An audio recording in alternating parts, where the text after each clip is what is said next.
The text message arrived on a Tuesday afternoon while I was arranging daffodils in a vase my mother had given us as a wedding present. 3 years of marriage captured in delicate porcelain, now witnessing its undoing through a single notification. I think you should know your husband has been seeing someone else. I'm sorry. The sender was unknown. The words unmistakable. My fingers trembled as I set the phone down beside the flowers. The yellow blooms suddenly seemed garish against the white countertop of our kitchen. The kitchen we'd renovated together last spring, arguing over cabinet handles and laughing about how such small details could spark such passion between us. I didn't cry. Not immediately. Instead, I finished arranging the flowers with methodical precision, trimming stems at perfect angles, dispersing the blooms evenly. Only when I stepped back to admire my work did I realize I'd crushed one of the stems in my grip, its golden head now drooping sideways like a broken neck. Time stretched and contracted in strange ways after that. I remember calling my best friend Emily, but not what I said. I remember driving to the supermarket and standing in the wine aisle for 20 minutes, but returning home empty-handed.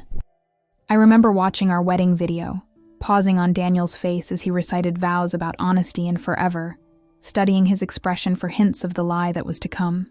When Daniel came home that evening, I was sitting at our dining table, my phone face up between us. He knew immediately. Perhaps it was my unblinking stare, or the way I'd positioned myself, straight-backed and still as stone. Or perhaps he'd been waiting for this moment, rehearsing explanations and apologies that would never be enough. "Melissa," he started, my name falling from his lips like a plea. The familiarity of his voice, the same voice that had whispered good morning against my neck for 1,000 days, now felt like an intrusion. "Is it true?" I asked, though I already knew the answer. You don't spend years sleeping beside someone without learning to read the truth in their eyes. "It's not what you think," he said, which was exactly what I thought he would say. So predictable, even in his betrayal. "Tell me what I think then," I challenged, my voice surprisingly steady. "Tell me what I'm thinking right now, Daniel." He couldn't meet my gaze. His eyes darted around the room, to the daffodils, to the framed photo of us in Bali, to the scratch on the table we'd been meaning to fix. Anywhere but the wreckage he'd created between us. "It just happened," he finally said. "Things don't just happen, Daniel. You make choices. You chose her. You chose to lie. You chose to come home to me afterward." The confession spilled out of him then. Her name was Olivia.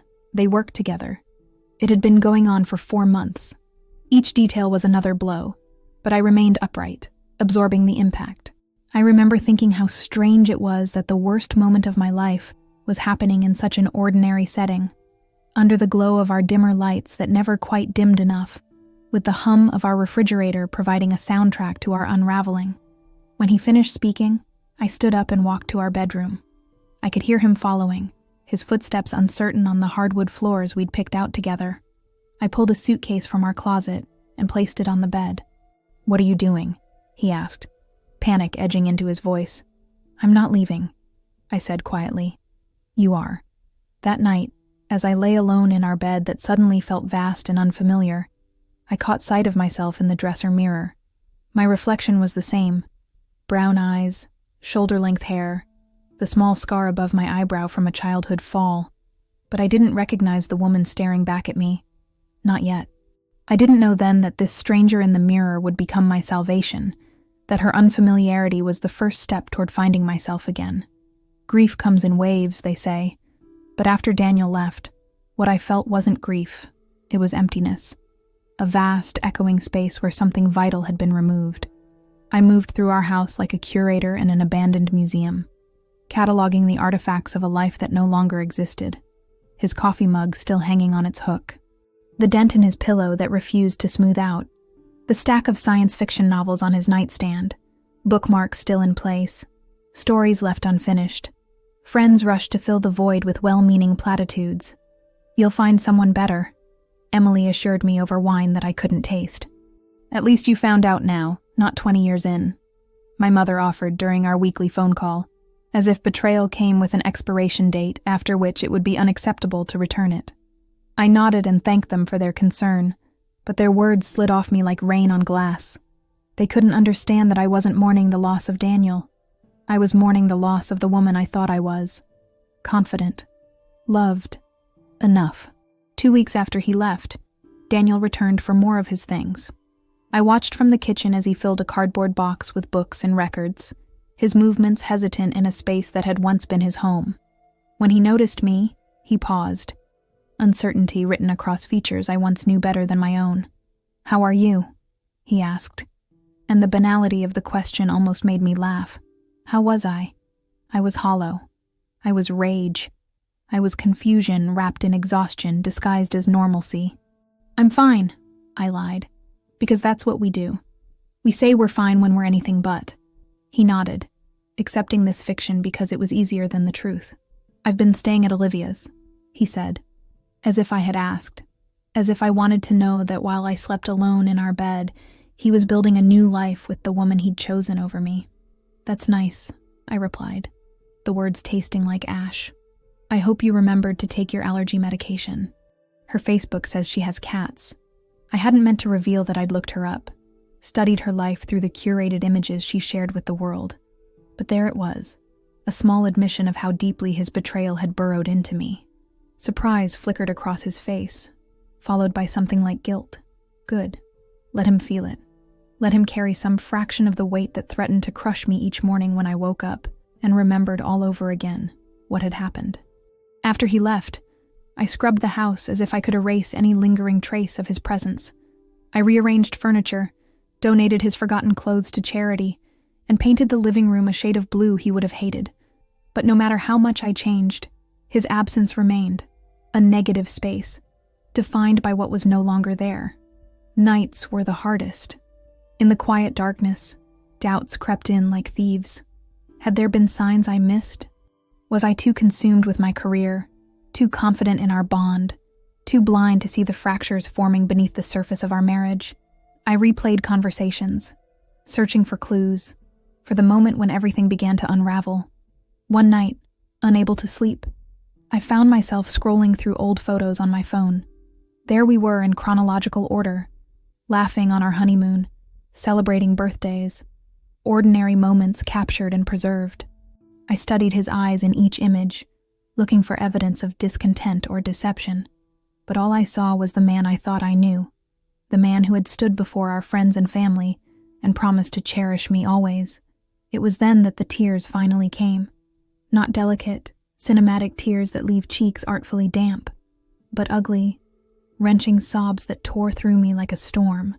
I cried for the future we'd planned, for the children we'd named in whispered conversations, for the anniversary trips we'd never take. I cried until my throat was raw and my eyes were swollen, until there was nothing left inside me. When morning came, I felt different.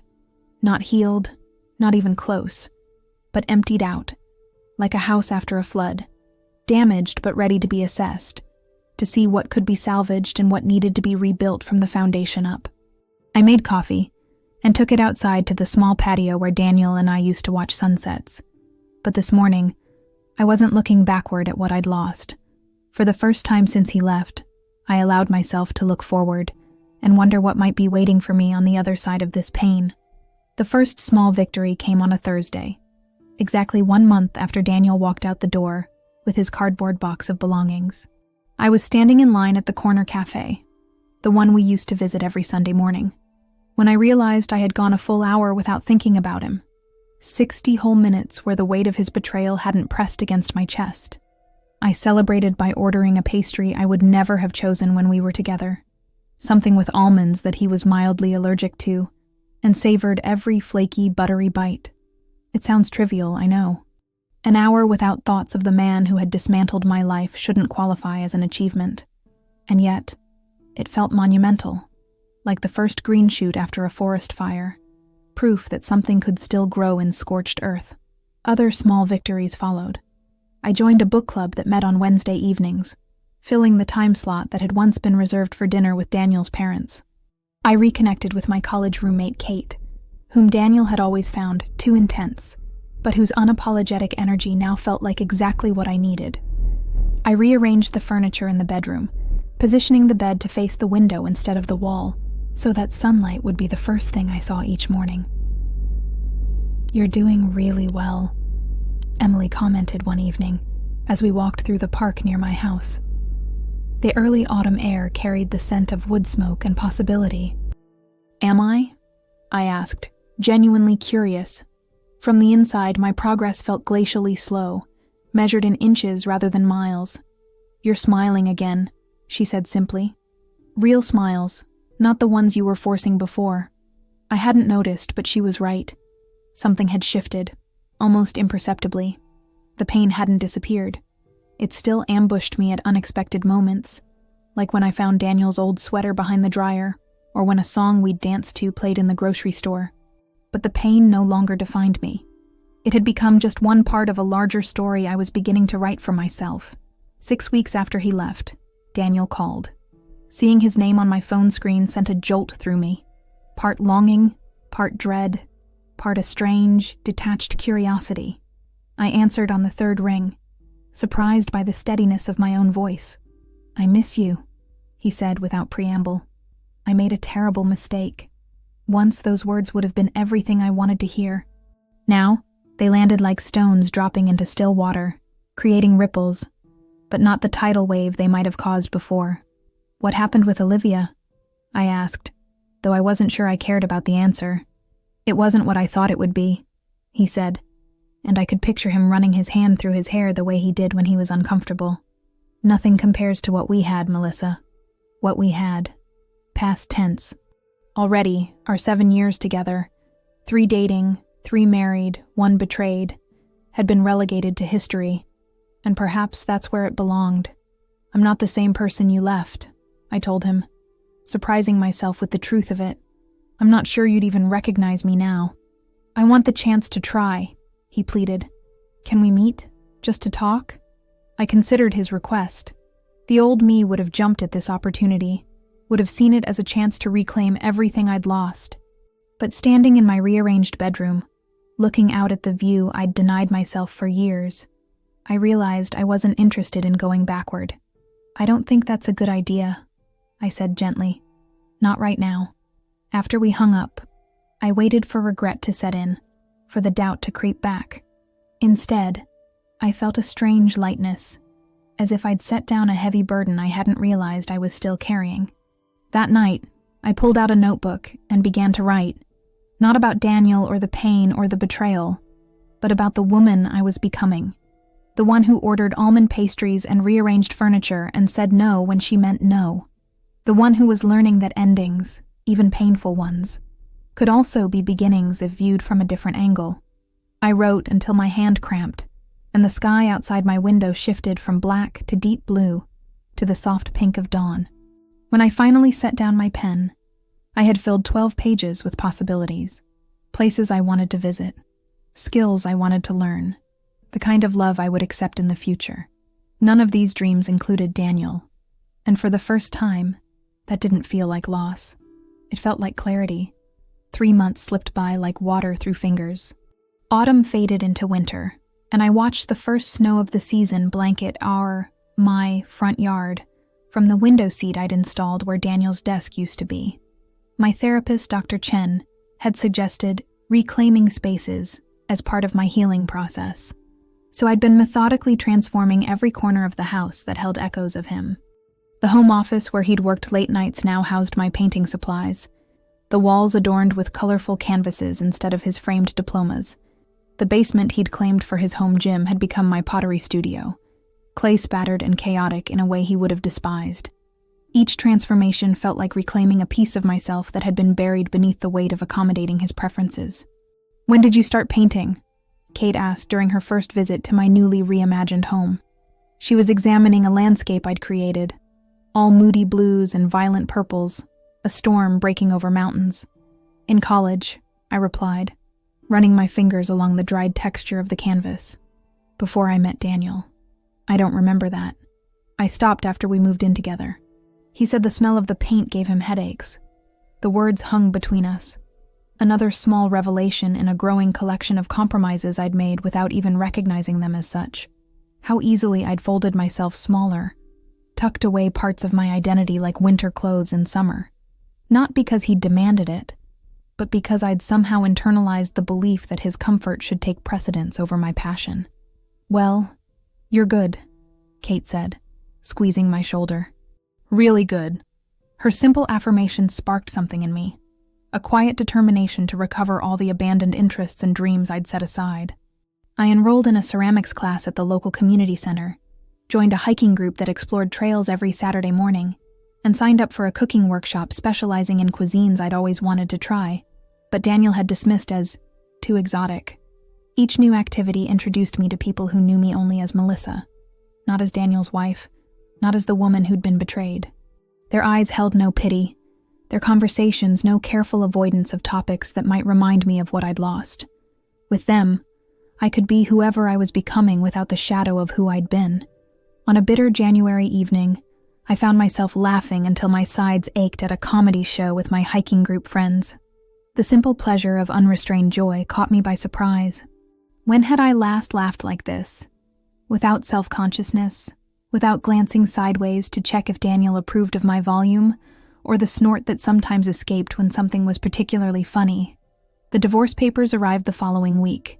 I'd initiated the process months ago, but seeing the document, so formal and final, still sent a tremor through me. I made myself a cup of tea and sat at my kitchen table, pen in hand, staring at the line that awaited my signature. Signing would officially end the chapter of my life titled Daniel and Melissa. It would legally erase the union we'd celebrated on that sunny June day when I'd been so certain of forever. My hand hovered over the paper, unexpected tears blurring the text.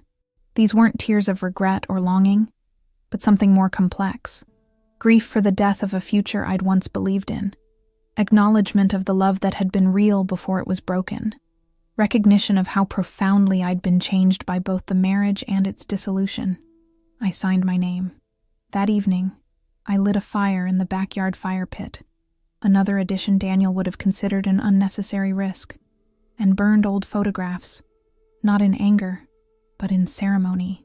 As I watched our smiling faces curl and blacken in the flames, I whispered gratitude for the lessons, forgiveness for the pain, and finally, release. When nothing remained but ashes, I went inside and stood before the full-length mirror in my bedroom, the same mirror where I'd once studied my reflection on my wedding day, flushed with anticipation and certainty. The woman who gazed back at me now bore little resemblance to that bride. Her eyes held a depth that comes only from weathering storms. Her posture spoke of hard-won strength rather than naive confidence. "Hello," I whispered to my reflection, a proper introduction to the woman I was becoming. She nodded back, understanding that we were just getting to know each other, and that was perfectly all right. Spring arrived with a particular vengeance that year, as if nature itself was making up for lost time. The cherry trees lining my street erupted into pink glory almost overnight, and I found myself lingering on my morning walks, captivated by their extravagant beauty. That's how I was running late to meet Emily for our Saturday brunch, head tilted skyward, counting petals instead of minutes. I rushed into Callahan's, our favorite cafe, scanning the crowded space for Emily's familiar red hair. Instead, my eyes landed on Daniel. He sat at a corner table, leaning toward a woman whose back was to me. Not Olivia, I realized with a strange detachment. Someone new. For a breathless moment, I considered retreating before he noticed me. But then his gaze lifted, connected with mine across the sea of weekend brunchers. Recognition, surprise, and something like guilt flashed across his face. I had imagined this moment countless times, running into him unexpectedly, feeling the ground shift beneath my feet. Yet as I stood there, I realized the earthquake I'd feared wasn't coming. The sight of him caused a ripple, not a rupture. I nodded acknowledgement and continued scanning for Emily, finding her waving from a table by the window. As I weaved through the crowd, I felt Daniel's eyes following me but resisted the urge to look back. This was a test I hadn't prepared for, but somehow I was passing it. "You'll never guess who's here," I said as I slid into the seat across from Emily, my voice steadier than I'd expected. Emily's eyes widened as she glanced over my shoulder. "Are you okay? We can go somewhere else." "Surprisingly, I think I am okay," I replied, unfolding my napkin with deliberate care. "Let's stay." Throughout brunch, I kept waiting for the pain to hit. The jealousy, the sense of being replaced, the questioning of what she had that I lacked. Instead, I found myself genuinely enjoying my avocado toast and Emily's animated story about her latest dating disaster. Occasionally, I caught Daniel glancing our way, but each time, it mattered less. As we were paying the bill, Emily nudged me. "He's coming over," she warned, her expression hardening protectively. I turned to find Daniel standing beside our table, uncertainty written in the tense line of his shoulders. Up close, he looked both familiar and strange, the same features I'd memorized, now arranged in an expression I couldn't quite read. "Melissa?" he said, my name sounding different in his mouth than it once had. "You look well." "Thanks," I replied simply. "How have you been?" The small talk that followed was surreal in its banality. Comments about the weather, his new apartment, mutual friends we hadn't seen. Emily excused herself to the restroom, a transparent attempt to give us privacy that I wasn't sure I wanted. "I've been thinking about you," Daniel said once we were alone, his voice dropping to that intimate register that once would have sent warmth spreading through me. "I wonder sometimes if we gave up too easily." The words hung between us, an invitation back to a place I'd fought so hard to leave. 6 months ago, maybe even 3, I might have mistaken this moment for a second chance. Now, I recognized it for what it was. Nostalgia wrapped in loneliness, doubt disguised as regret. "We didn't give up, Daniel," I said gently. "You made a choice, and then I made mine." He flinched slightly, then nodded. "I deserve that." "It's not about deserving," I clarified. "It's just what happened." When Emily returned, Daniel retreated back to his table and his date, who had been watching our interaction with poorly concealed curiosity. As Emily and I gathered our things to leave, I glanced back one last time. Daniel was smiling at something his companion had said, but it didn't reach his eyes. I recognized the expression, the same one I'd worn during the final months of our marriage, when I was trying to convince myself that everything was fine. Outside, in the dappled spring sunshine, Emily linked her arm through mine. "Want to talk about it?" I considered her question as we strolled past the blooming cherry trees, their petals now drifting down like fragrant snow. "You know what's strange? Seeing him felt like running into an old classmate, someone I used to know well but have outgrown. There's recognition, maybe even some affection, but no desire to go back. That's called healing," Emily said, squeezing my arm. That night, I dreamt of Daniel for the first time in months. But unlike the nightmares that had plagued me after he left, dreams where I was desperately searching for him, or where I discovered new betrayals, this dream was peaceful. We were sitting on a bench, not touching, just talking as the sun set. When I woke, I couldn't remember what we'd said to each other, only the feeling that remained. One of completion, of a conversation that had needed to happen finally reaching its natural conclusion. 1 year after the text message that collapsed my world, I found myself packing a suitcase again. Not to leave someone, but to find something. The art retreat in New Mexico had been Kate's suggestion. "You need a horizon bigger than this town," she'd insisted, sending me the link to a 2-week workshop focused on landscape painting in the desert. The old me would have listed a dozen reasons why I couldn't possibly go. Work responsibilities, house maintenance, the countless invisible tethers that had kept me firmly anchored in place. The new me booked the flight before I could overthink it. The desert light was unlike anything I'd ever experienced. Harsh and clarifying, stripping everything down to its essence. No wonder Georgia O'Keeffe had been drawn here. There was nowhere to hide from yourself in this landscape of stark beauty and unapologetic truth. Our instructor, Elia, was a woman in her 60s with silver hair cropped close to her scalp and hands permanently stained with pigment. "Paint what you feel, not what you see," she advised on our first day, gesturing toward the red rock formations that stretched before us. "The landscape is just a mirror. Show me what reflects back at you." I stood before my easel, brush poised, suddenly terrified. What would reflect back at me after everything? Would it be anger, still smoldering like buried coals? Sadness, faded but persistent? Or something else entirely that I couldn't yet name? The painting that emerged over the next 3 hours surprised me. Vibrant oranges and reds bleeding into purples, a horizon line that curved upward instead of remaining straight, suggesting possibility rather than limitation. It wasn't technically perfect.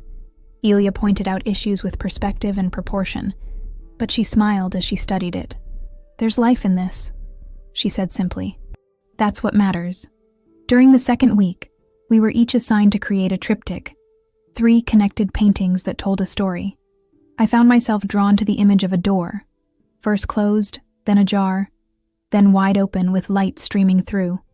As I worked, I realized I was painting my own journey, not just of the past year, but perhaps the next one too. In the evenings, our small group gathered around a fire pit behind the adobe house where we stayed. Under stars more numerous than I'd ever seen, we shared wine and stories. Some spoke of love found and lost, others of dreams deferred and reclaimed. I listened more than I spoke, absorbing their histories, marveling at the infinite ways hearts break and mend, lives derail and right themselves. On the final night, a man named James sat beside me. He'd been quiet throughout the retreat, his paintings dark and intricate, full of hidden details that revealed themselves only upon close inspection. We'd exchanged pleasantries during group activities, but nothing more. "I've been admiring your work," he said, offering me a cup of the herbal tea he'd brewed. "Especially your triptych. The progression feels honest." "Thank you," I replied, surprised by the flush of pleasure his words brought. Honesty is something I've had to relearn. Our conversation unfurled slowly, neither of us in a rush to fill silences with unnecessary words. He was a widower, I learned, 5 years out from the cancer that had taken his wife after 2 decades of marriage. He spoke of her with a gentle reverence that held no bitterness, only gratitude for the time they'd had. "How did you know when you were ready?" I asked. "To move forward, I mean." He considered the question, his face thoughtful in the firelight. "I don't think there's a single moment when you just know. It's more like, one day you realize you've been ready for a while. You just hadn't noticed." When the retreat ended, James and I exchanged email addresses, not with romantic intentions, but with the comfortable recognition of fellow travelers on similar paths. His last message before we parted read simply, "Remember, doors open both ways." Back home, my house felt different, smaller somehow, as if I'd outgrown it during my absence. I moved through the rooms with fresh eyes, seeing not what Daniel and I had built together, but what I alone had transformed it into. The evidence of my resilience surrounded me, in the art studio that had once been his office, in the garden I'd planted where he'd planned to put a hot tub, in the bright yellow front door I'd painted just before leaving for New Mexico. One morning, I received an email from a local gallery owner who'd seen my work at a community exhibit. She was interested in featuring some pieces in an upcoming show focused on transformation.